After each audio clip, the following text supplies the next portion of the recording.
Salve, salve nação! Temos aqui um corte do Sport Center do canal ESPN Brasil com as últimas informações do nosso Mengão. É hoje, galera, Flamengo e Atlético Mineiro. Primeiro jogo das oitavas de final da Copa do Brasil. É mata-mata. Agora é vencer ou vencer e garantir um bom resultado hoje, né, cara? No Maracanã lotado, né? Bem, já falei o que tinha que falar aqui no começo do vídeo. Deixa o like, se inscreva, seja bem-vindo e ative o sininho. Quero dar os créditos para o grupo Disney, canal ESPN Brasil, link na descrição como créditos. E vamos acompanhar aqui as últimas do nosso Mengão. Vamos lá. Novas peças, como será que Felipe Luiz arma o time para hoje? A gente começa com as primeiras informações deste Flamengo e Galo. Valeu, pessoal. Nesta quinta-feira, Maracanã, 21h30, tem o início da disputa das oitavas de final da Copa do Brasil entre Flamengo e Atlético Mineiro. A reedição da finalíssima do ano passado, vencida pelo Flamengo. O Flamengo até defende o título, claro, mas a prioridade na temporada no momento é o Campeonato Brasileiro, qual a equipe lidera. Tem jogo no fim de semana, no domingo, contra o Ceará, fora de casa. Por isso, o técnico Felipe Luiz deve tirar alguns jogadores dessa partida, questão de carga física, mas Pedro e Wallace, suspensos, por exemplo, do Campeonato Brasileiro, podem entrar em campo. Então o Flamengo vai competir para manter o título no Ninho do Urubu. Já o Atlético Mineiro vai com força total para essa partida, tem como prioridade ganhar copas, títulos importantes nessa temporada, após um 2024 decepcionante. Então vai ser um grande duelo no Maracanã. As equipes também envolto aí de todas as questões das janelas, da contratação. Tem Samuel Lino pelo lado do Flamengo, também o Carrascal. Os dois devem ser apresentados à torcida antes da partida contra o Atlético Mineiro. O Flamengo também busca o Lucas Beltrán, atacante argentino, como informou o primeiro há algumas semanas a jornalista Raíssa Simplício. O Flamengo tentou contato, fez sondagem à Fiorentina, mas travou a negociação no início. Mas agora o Flamengo recebeu uma sinalização de que tudo pode avançar. Então o Flamengo conversa ali, o negócio pode ser na faixa dos 15 milhões de euros. O jogador que tem que ser convencido a voltar ao futebol sul-americano, inicialmente está um tanto quanto resistente. Já o Atlético Mineiro, em busca de Renier, do Real Madrid, e pelo outro lado tem Alexander, que estava no mundo árabe, revelado pelo Fluminense, volante. Então, se ele for regularizado, estiver no bid, já pode até entrar em campo nesse mata-mata. Muito bem, Pedro Henrique Torres já conosco aqui também, trazendo mais informações dessa partida de logo mais. E aí na tela para você os confrontos das oitavas de final de Copa do Brasil. Já tivemos Botafogo 2, Red Bull Bragantino 0, Corinthians 1, Palmeiras 0. CSA e Vasco ficaram no 0-0, assim como Cruzeiro e CRB. O Fluminense venceu a primeira partida, bateu o Internacional 2-1 e o Bahia venceu o Retrô 3-2. Na noite dessa quinta-feira, fechando estes jogos de ida das oitavas de final, Flamengo e Atlético Mineiro, São Paulo e Atlético Paranaense. Olha os números de Flamengo e Galo em mata-mata no século. Tem sido frequente aí o encontro entre as duas equipes. Na Copa do Brasil de 2006, passou o Flamengo, fase quartas de final. Em 2014, também Copa do Brasil, seguiu o Galo na semifinal. Na Supercopa de 2022, deu o Galo na decisão. Na Copa do Brasil de 22, o encontro nas oitavas e avançou o Flamengo. E na Copa do Brasil de 24, deu o Flamengo na decisão. Além desse histórico, Breiler, já tivemos uma prévia no fim de semana pelo Campeonato Brasileiro, né? Se a gente for olhar pelo lado do Galo, que não vinha fazendo bons jogos, o Cuca até achou ali a sua estratégia de como enfrentar esse Flamengo e muitas vezes dificultar, embora o Flamengo tenha vencido. Mas é bem verdade que fase por fase, um Flamengo que vem melhor, como a gente está acompanhando aí o mercado agitado, o Felipe Luiz incorporando cada vez mais essa equipe. E um Galo que não encontrou ainda esse trabalho do Cuca, esse melhor momento, com protesto mais uma vez, sai de viagem com torcida lá, falando na porta, tendo que ter os seus principais líderes indo conversar. Enfim, as situações são opostas. São, Glaucia, mas tem a tal da rivalidade histórica e crescente que coloca um temperinho a mais nesse confronto. Sempre que se encontram em Copa do Brasil, em mata-mata, quem passa é campeão. Então tem esse ingrediente também. E o jogo, né, a prévia desse duelo de Copa do Brasil, mostrou um Galo com capacidade de resistir. Foi um dos times que melhor se defendeu contra o Flamengo na temporada.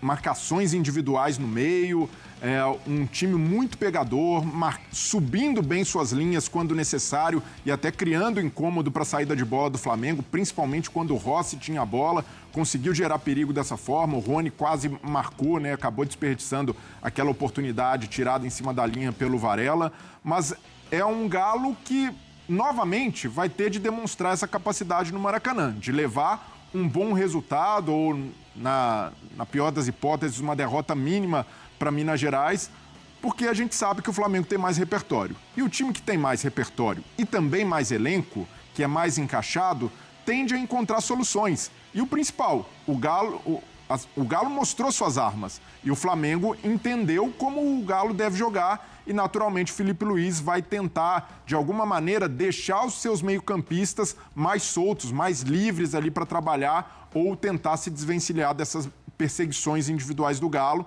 Então, precisa quebrar a cabeça o Cuca para entender o que vem do outro lado, mas eu vejo que o Flamengo, pensando nos dois jogos, está mais preparado, está mais sólido, está mais pronto e sim, tem mais qualidade, tem de onde tirar. O Galo ainda muito restrito a Everson, muito restrito a Hulk lá na frente e a capacidade de resistir desse time. Vou pedir para o pessoal colocar, por favor, o Flamengo provável para a noite de hoje e aí vou passar a bola lá para o Rafa Marques. Porque já foi a primeira questão que ele levantou logo que a gente chegou, como deveria ser esse Flamengo, com tantas novidades à disposição, enfim, com a turma chegando. Tá aí na tela, Rafa, o provável do Filipe Luís. Com Rossi, Varela, Léo Ortiz, uma dúvida na zaga, né? Léo Pereira ou Cleiton. O Vinha do lado esquerdo, importante ele cada vez pegar mais ritmo de jogo. O Alan com o Everton Araújo, o Arrascaeta, Luiz Araújo ou o Matheus Gonçalves lá pelo lado direito. O Alacian podendo pegar a vaga do Bruno Henrique do lado esquerdo. E o Pedro no comando do ataque. O Flamengo com muitas mudanças em relação... Galera, Saul vai estar no banco, tá? De reservas e também o Ayrton Lucas. Então eles podem entrar no segundo tempo.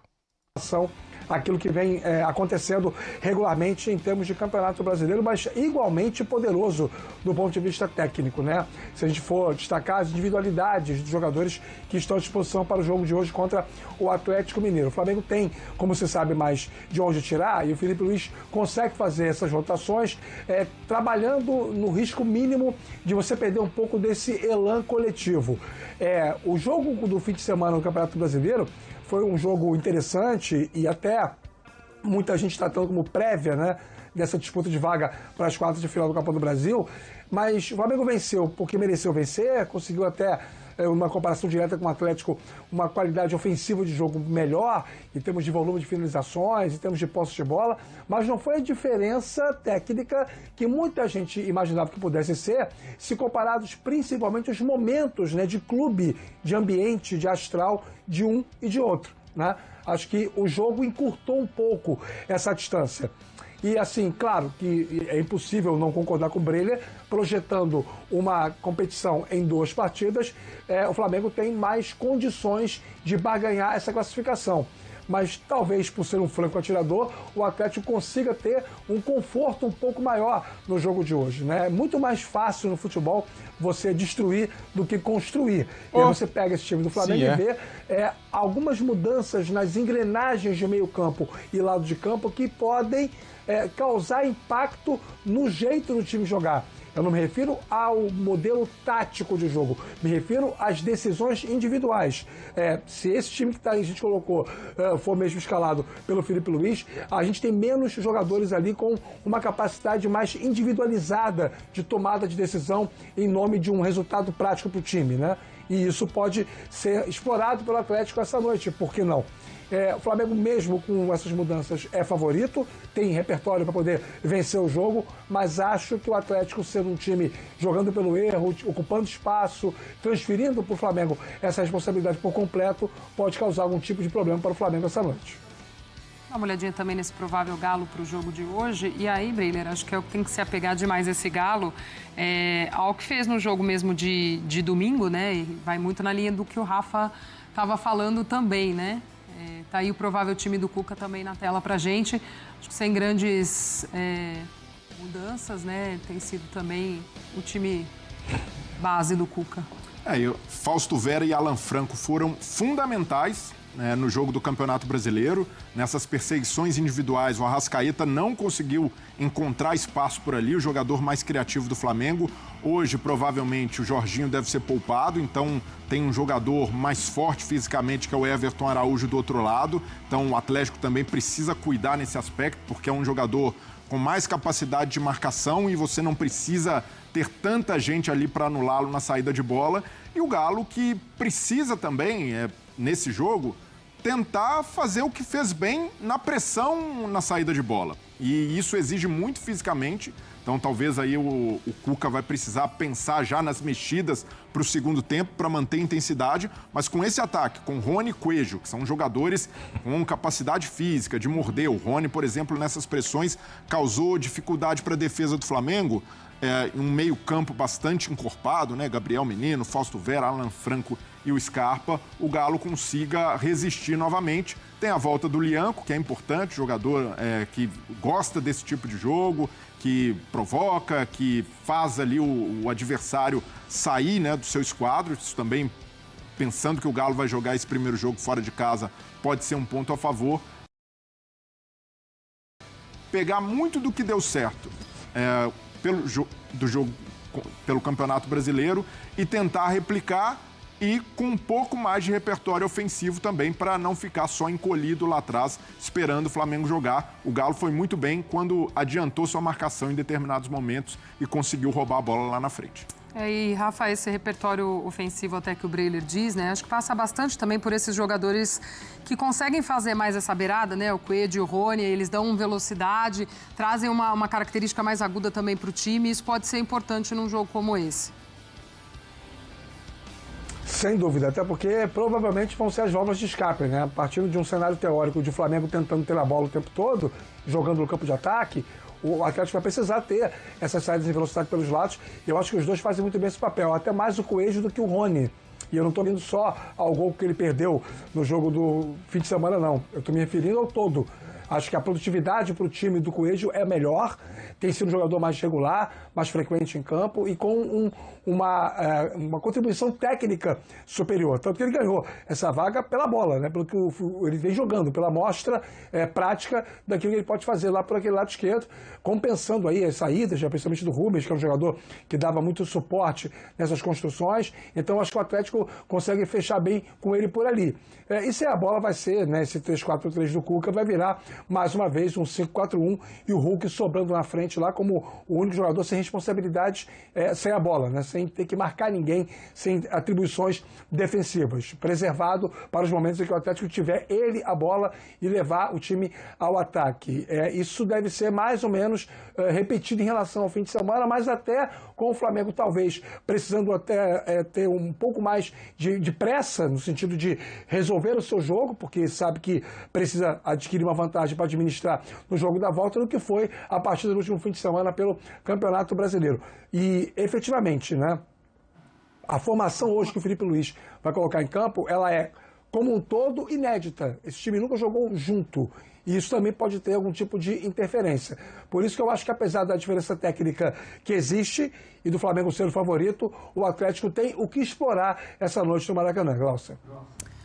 Na sequência aqui do nosso Sport Center, a gente fala mais deste Flamengo e Atlético Mineiro. Muito bem, galera. Tudo que você precisa saber sobre Flamengo e Atlético Mineiro você encontra aqui agora. Vou trazer aqui a arbitragem, quem que desfalca, quem que tá pendurado, tudo, hein? Tudo. Vamos lá então, deixa eu trazer aqui, ó, essa matéria do GE. Flamengo e Atlético Mineiro se enfrentam nesta quinta às 21h30 de Brasília, no Maracanã, pelas oitavas de final da Copa do Brasil, pelo jogo de ida. O confronto de volta acontece na semana que vem. O Sport TV e Premier transmitem a partida e o GE acompanha todos os lances em tempo real. Flamengo se classificou às oitavas após eliminar o Botafogo da Paraíba na terceira fase da competição. O rubro-negro venceu o jogo de ida por 1-0 e a segunda partida por 4-2 no Maracanã. No Brasileirão, o time de Felipe Luiz é o líder, segue o líder. E na Libertadores, aguarda as oitavas contra o Internacional. Com 4 contratações nesta janela, o Flamengo tem 3 reforços à disposição de Felipe Luiz para enfrentar o Atlético. O lateral direito Emerson Royal, o meia Saul e o atacante Samuel Lino estão regularizados no bid. Só o meia Carrascal não tem condições legais, porque chegou ao Rio de Janeiro ontem e assinará contrato só nesta quinta, hoje, né? Já deve ter assinado já. O Atlético vem de 3 derrotas seguidas na temporada. Perdeu em casa para o Bucaramanga pela Copa Sul-Americana, mas se classificou nos pênaltis às oitavas de final. Também foi derrotado por Palmeiras e Flamengo pelo Campeonato Brasileiro. Antes do embarque para o Rio de Janeiro, integrantes de uma organizada fizeram uma manifestação de apoio na entrada da cidade do Galo. O atacante Hulk e o diretor de futebol Victor Bagi falaram com os torcedores. O camisa 7 garantiu que o time está focado no jogo contra o Flamengo. A organizada manifestou apoio, cobrou raça e pediu saída de quem está insatisfeito. Transmissão Sport TV e Premier, tá bom, galera? Escalações prováveis: Flamengo técnico Felipe Luiz. Flamengo deve ter mudanças, com o Brasileirão como prioridade. A tendência é que alguns jogadores sejam poupados pelo técnico Felipe Luiz. Jorginho é um deles. Plata também deve começar no banco de reservas. A lista de relacionados também terá novidades. Ayrton Lucas, depois de 3 semanas fora, por causa de um corte na perna, fica à disposição. Os reforços Emerson Royal, Saul e Samuel Lino também podem virar opções para o treinador. Saul disse em entrevista à rádio espanhola COP que iria, para o banco de reservas. Provável Flamengo, tá aqui o campinho do Mengão com Rossi, Varela, Léo Ortiz, Léo Pereira e Vinha, Everton Araújo, Alan, Arrascaeta, Luiz Araújo, Bruno Henrique e Pedro. Desfalques: De La Cruz, Pulgar, Michael. Nossa, o Michael tá demorando voltar, hein, cara? Meu Deus do céu, hein? Danilo. São esses daqui. Pendurados: ninguém. Atlético Mineiro do técnico Cuca. Vamos direto para a provável escalação, que é o que mais importa aqui, né? Everson no gol, Saravia, Lianco e Júnior Alonso, né? Uma linha de 3. Uma linha de 4 no meio de campo com Gabriel Menino, Alan Franco, Fausto Vera e Gustavo Scarpa, Rony, Coelho e Hulk. Desfalques: Guilherme Arana, coxa esquerda, Patrick, lombar, Cadu, joelho direito e Caio Maia, joelho direito. Dudu, suspenso pelo STJD. Pendurados: ninguém. Olha aí. Ei, Klaus, hein? Rapaz, até parei aqui para respirar fundo, porque não gosto desse cara, hein? Árbitro Rafael Klaus, de São Paulo. Árbitro assistente 1 é o Danilo Ricardo Simon Manis, de São Paulo. O assistente 2 é o Nailton Júnior de Souza Oliveira, do Ceará. Quarto árbitro, João Vitor Gobi, de São Paulo. VAR, Caio Max Augusto Vieira, de Goiás. Boa sorte ao pessoal da arbitragem, que eles possam fazer um bom trabalho sem lambanças, sem erros, e que possa ser um jogo limpo, né? Sem interferências externas, né? Sem erros de VAR, sem essa palhaçada de traçar a linha errado, porque o futebol brasileiro agora virou isso, uma palhaçada a arbitragem, né? Ufa, terminei o vídeo, galera. Deixa o like para ajudar, se inscreva no canal, seja bem-vindo e ative o sininho. Tamo juntos, fui!